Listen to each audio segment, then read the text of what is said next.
force and causing strife and illness among mankind. They are also highly impulsive and violent, reveling in only the base emotions like lust, fear, and anger. They, like many spirits, possess the minds of human beings so that they may derive pleasure from our world. Evidence of their presence is intense feelings of fear and perhaps disgusting odors. Demons are exclusively vampiric in nature and feed from the life force of humans, and it is our life force that gives the demon substance and energy. These spirits can become powerful if allowed to continue feeding in the material plane. Although capable of wearing many forms, demons tend to prefer arriving as hideous forms, with voices and odors that humans find disagreeable.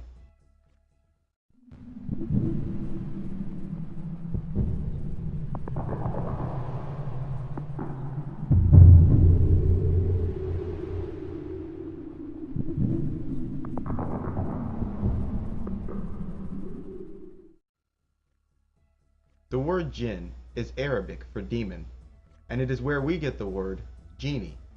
Unlike many religions, Christianity to name one, Muslims have been given more detailed information regarding the beings in the spirit world, and since much of these details are echoed by those in the occult, the Muslim perspective regarding the spirit world is worth reviewing here.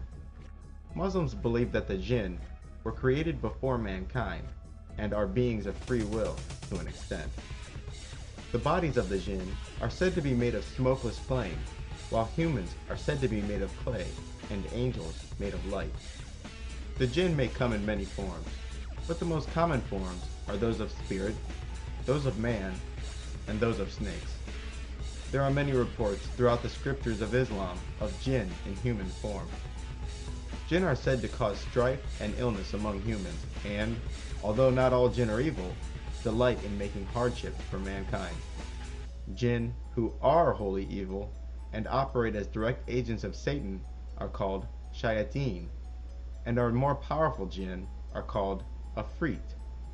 As stated previously, the possession of the jinn is often responsible for the worst crimes, the worst acts of impulse, psychological problems, and many physical illnesses. Headaches, insomnia, nightmares, laziness, and antisocial behavior have all been frequently attributed to the influence of jinn. Muslims also believe in the vampiric nature of jinn, claiming that those who sleep in the presence of jinn will wake up tired and depleted. Muslims and members of the occult believe that there is some kind of contract or agreement between our race and the race of jinn. In the occult, this contract is referred to as the covenant. This covenant allows humans to use words of power and thoughts to command the demons. For example, the phrase Bismillah is used by Muslims to cleanse food, water, and even whole rooms of demonic influence. I have heard occult writers remark that this covenant, which was formed between the human and demon races, is the result of the trace amounts of demonic blood found in all people. And it is this blood tie that allows humans, using magic, to master and command our ancestors. Muslims believe that the jinn have been barred from the heavens. Jinn may only stay in the celestial regions for so long before the lack of something to stand on forces them to fall back to earth. They believe that the falling or shooting stars are jinn who have been attacked by angels and forced to plummet back to earth. Today, it is part of popular culture to make a wish when witnessing a falling star.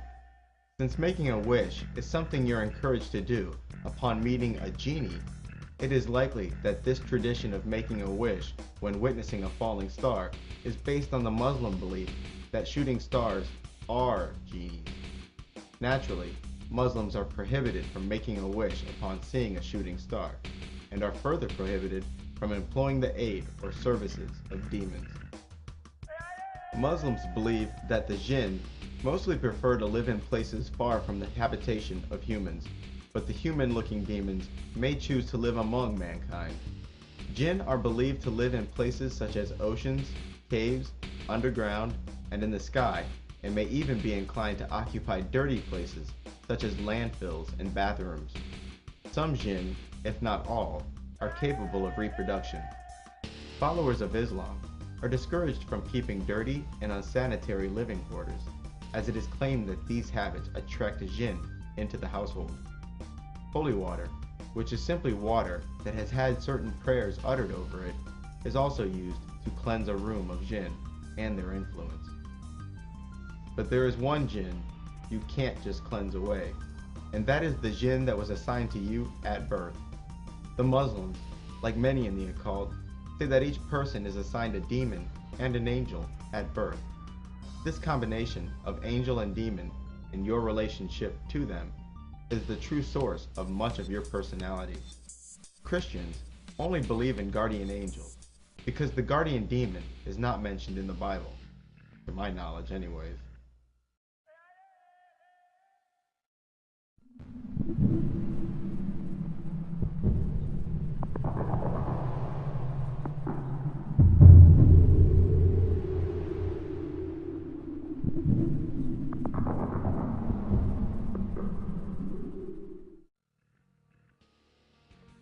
The next classification that those in the spirit world fall into is called larvae. Larvae, sometimes called thought forms, are the parasites of the spirit world. These parasitic entities are the direct creation of the desires of man. When a person concentrates on a single thought, a larva is formed. Many times, a thought form will die and dissipate the moment that person's attentions are directed elsewhere. But if the individual is consumed by that thought or desire, the larva will continue to grow. Like vampiric spirits, these non-sentient larvae feed from the very thoughts that created it, and will often induce this thought in the mind of its host in order to feed. These beings are not intelligent and cannot be commanded, only banished. The only trace of intellect they display is a sense of self-preservation. These larvae feed upon the life force of their host and continue to steal his vitality until he no longer feeds the being with obsessive thoughts which are usually negative in nature. These beings have no function to humans, whether that function is magical or otherwise. These thought forms, which are concentrations of spiritual energy, can flake off of people and can cling to other people and even objects. In this way, can a person accumulate a sinful nature, and places accumulate a bad vibe. This concept of the thought form is, however, a bit more complicated than spiritual insects. This is in no small part related to the fact that thought forms can be projected. These thought projections are a part of our lives in a subtle yet real way. The deliberate projection of a thought form from one mind to another is most commonly known as telepathy. There are certain people that can walk into a room and send the mood of the room into deep freeze, and there are others who can lighten any atmosphere.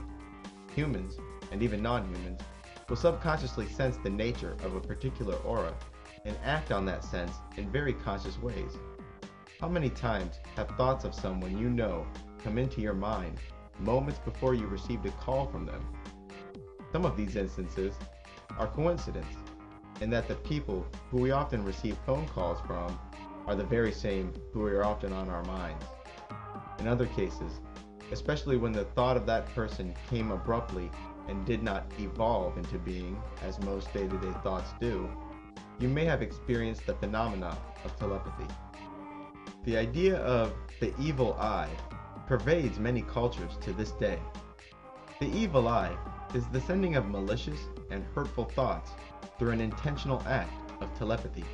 Being unaware of the source of these malicious feelings, the recipient of these negative thoughts often interprets and responds to the messages with self-hatred.